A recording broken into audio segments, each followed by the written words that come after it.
What's up, everybody? Alex and Mike here from Auction of Champions. Welcome back to the second episode of Auction of Champions Sports Card Academy, where we will be teaching you everything you need to know about sports card collecting, investing, anything you want to know. Pay attention here. Make sure you hit the like button, the thumbs up, and subscribe to the channel for future videos. We have other content out there also. What's going on, Mike? Hey, how's it going? Good. So last week we discussed the different tiers of the values of the cards. As we went to basketball, we had Prism, the top tier that you can get.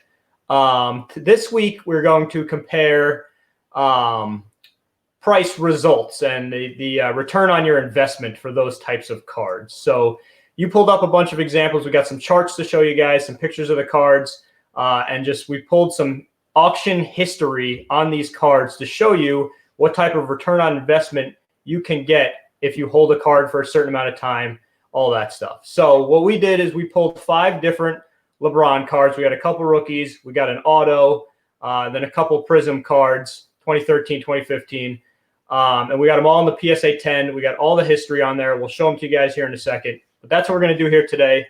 So make sure you check out auctionofchampions.com if you collect sports memorabilia, cards, and then make sure you tune in to the Auction of Champions Sports Card Academy, as we will be teaching you as much as we can. And make sure in the comments you give us your suggestions on what you want to hear from in the future. Any suggestions you want us to go over, any questions you have, anything like that, drop it in the comments, and we will do our best to cover every possible topic. So, Mike, this week we got the LeBron cards. Let's get into it. Let's show the screen here. The first card we have here is a 2003-2004 Topps Chrome Refractor Rookie, graded PSA 10. Another beautiful card. We discussed beautiful cards, very nice looking cards. This is a valuable card, also very nice looking card. So why don't you take it from here? Let's explain what the chart is, the different amounts of sales. We got 94 different sales examples. Give the people, tell them when did you start recording these sales and up until when, and go from there. All right. So last week after we talked through kind of the different tiers, I thought, well, those are what the tiers are. Let's figure out which tier is worth buying, right? And so for LeBron, I picked, like we said, these 5 different cards. And so we're going to start with the high-end rookie card. Now, there are LeBron rookies, even in this set, that are nicer. But this is the Topps Chrome Refractor LeBron James rookie. This is 9 years before Prism comes out. And so there's at this point, Topps Chrome was kind of the benchmark of the really nice cards. Again, not talking about the $1.8 million LeBron that just sold, that LeBron admitted that he has 2 of. Yes. But the one that some of us can one day strive to own. But so this is the LeBron James Topps Chrome rookie. I went back and I decided, let's say this was January 1st of 2015, and you've decided this LeBron kid, he's somebody worth investing in. And so I went back, and like you said, there were 94 sales of this card in auction that I could find the price points of. And as you can see, over that time, we saw a steady gain of it, and then this year it just exploded. If you bought this card in 2015, you were spending about $1,000, a little over $1,000 to get this card. Now you're looking, the last sale, and there's only been one sale in the last 4 months, it's a $70,000 card now. And so overall, the return on investment is something like 6,800%. Yeah, almost 7,000%. Almost 7,000%. It is out of control. And so this, you see a huge gain in this. I was talking to some people, and they're like, yeah, but 2020 has been a crazy year for cards. Okay? Let's take out everything that's happened this year and just say, if you bought it and the beginning of 2015 and sold at the end of 2019, you're still looking, it jumped about 1,100% over that time frame. It was about $12,000 card at the very beginning of this year. I think the sale that I was looking at was January 7th of this year. That might have been one of the other cards. But so you're looking at the last sale in 2019 is end of November, sold for $11,300. And so that's a really nice return over that. I would say so. Yeah. You talk to your financial advisor. You could ask them if 1,100% is good. Yeah. I wish I made a fraction of that on some of the cards I bought. But you can see, and again, like we could talk about the spike over 2020 because everything has been going up, but it's nice to see that steady progression over the course of it. Again, this is only from like 90 sales, so you can say something with that. But this is also a high-end card. This is something that you were ready to put $1,000 into at that point. Right. And it's not like LeBron was like, some young kid in 2015. He was in the league for 12 years already. He'd won championships. Everyone knew who he was. He was the real deal. Exactly. All right. Anything else on that card? You want to move to the next one? No, let's move on to the next one. All right. We got the 2003 Topps Collection. And I picked this one. Not only is this a lower end of his rookies, it's a nice looking rookie. And actually, coming up in one of our auctions, we've got an ungraded copy of this that I was looking at. And it looks, I don't know if it's going to be a 10, but it looks really clean from what I saw. And so it's a beautiful card. This is a card that again, we see a huge spike. Higher, about the same population, right? You can see at the top there, this has a pop of a 135. All right, let me stop you right there before you continue. Anyone who doesn't know what a population is, let's tell them what a population is. And so when PSA grades it, they keep the data on these cards. And so far of all of the 2003 Topps Collection LeBron James, there have been 135 that have been graded Gem Mint 10. And so there's a lot of data that you can pull from the population reports that you could find at PSA cards.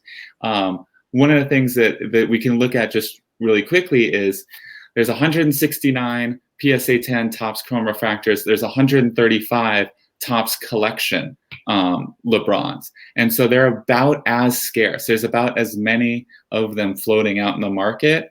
And so you can see kind of the decisions that some of the buyers do. One of the things that I've seen a lot of people doing lately is looking at the percent that get that gem grade, right? We can talk in a future episodes what sets have ended up being harder grades that have a lower gem population, and why you might want to seek out the lower grades of those cards because those gems are just going to be out of control.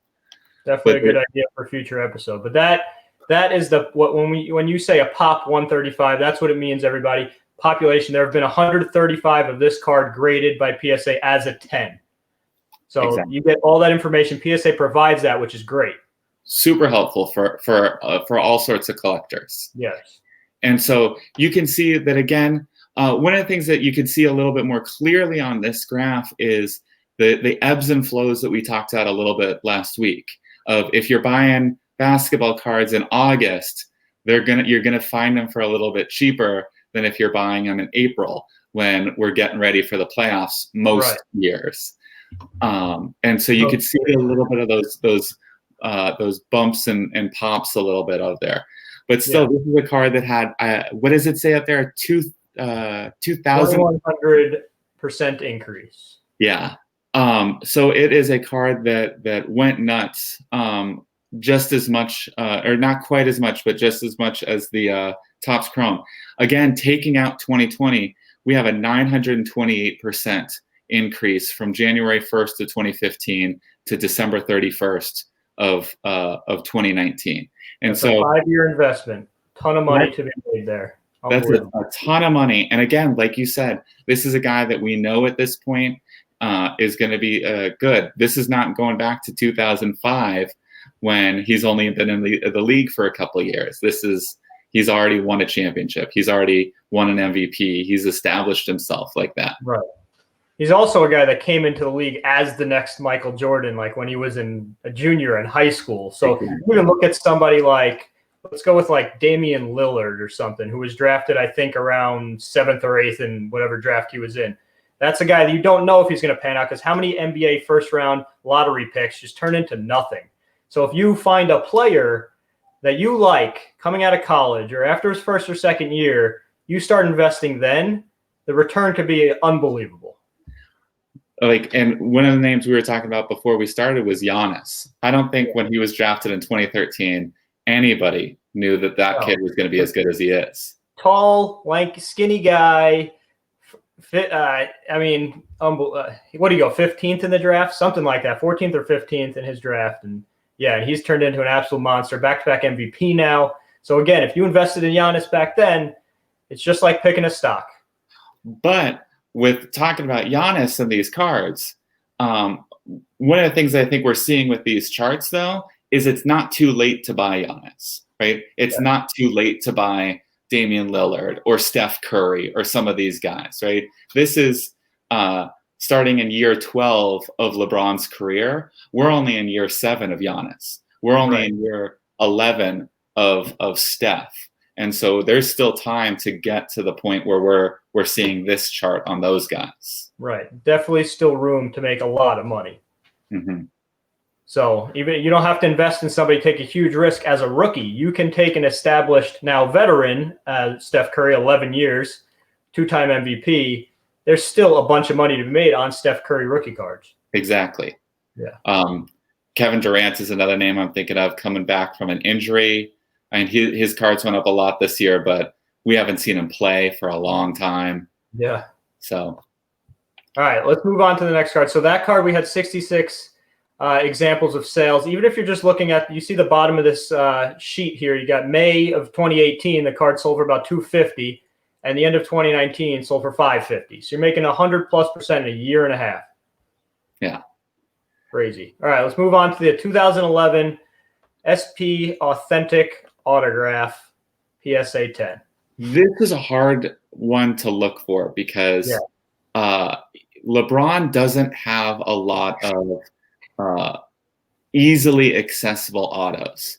Most of the time you're going to see his autographs, they're going to be numbered out of 23, numbered out of 50, or with like Jordan on the auto with him, right? And so a little bit harder to find cards. You can see this is one of the easier to find ones.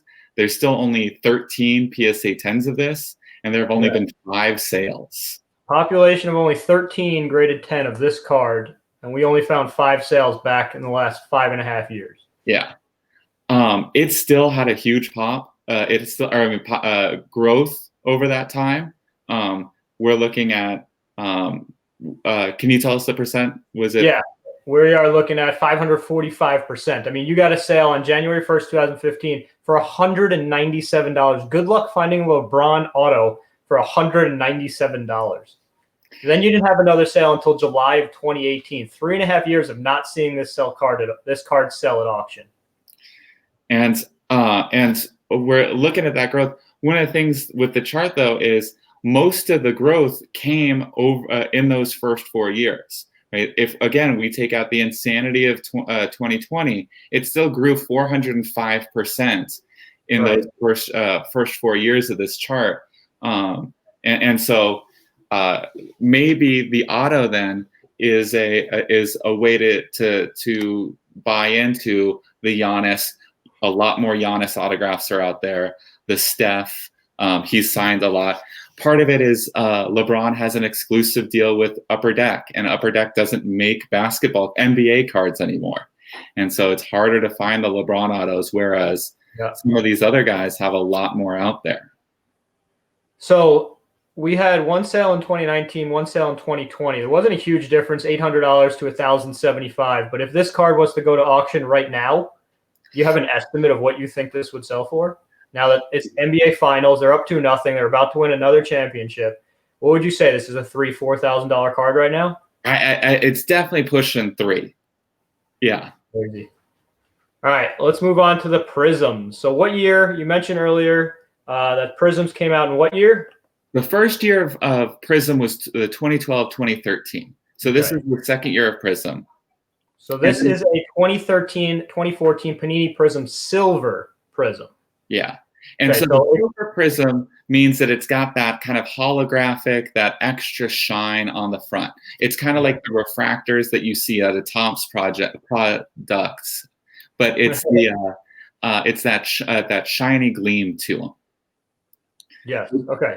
So PSA doesn't mark prism on the tag on the top of the car. They don't mark silver. They mark it as a prism. So what prism mean? It means it's a silver.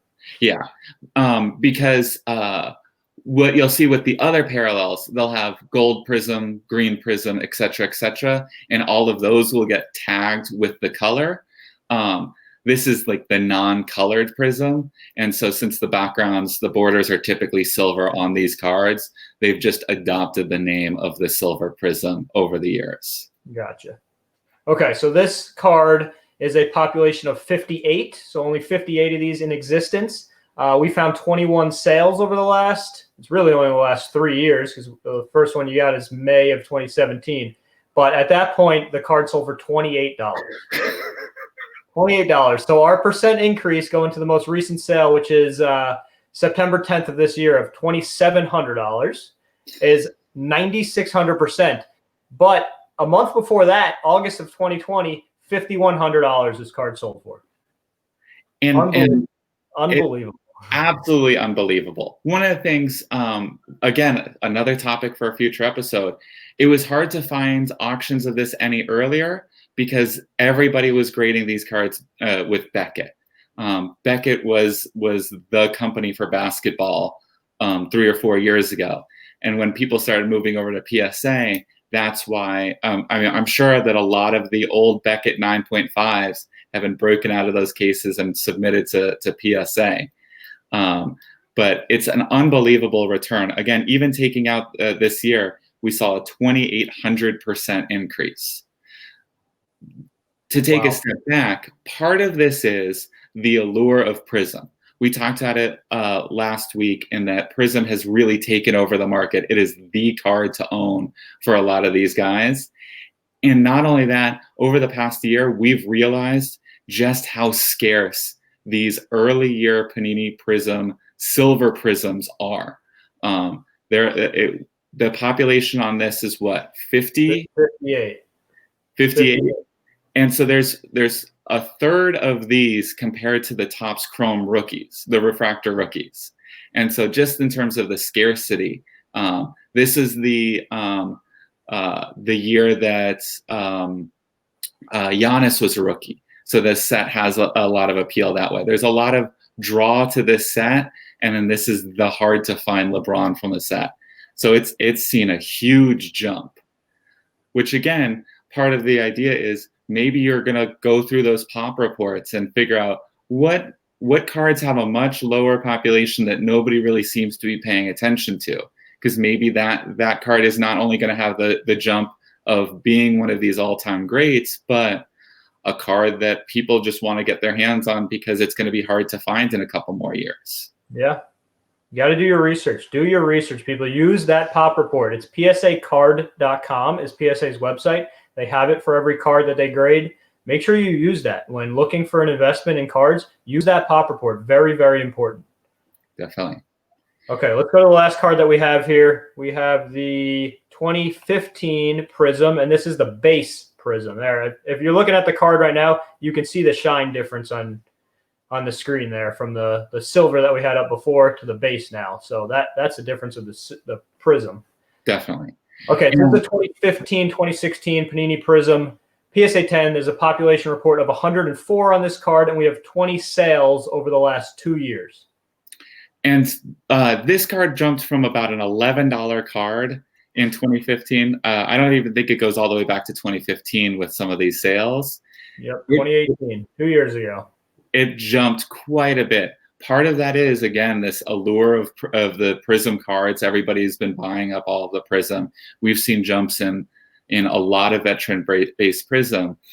And so if you take out this year, it's only like a 60% jump in this card, which is still a great return. Again, like you talk about a 2-year, 60% return over 2 years. I think your financial advisor would be pretty thrilled with that. Right.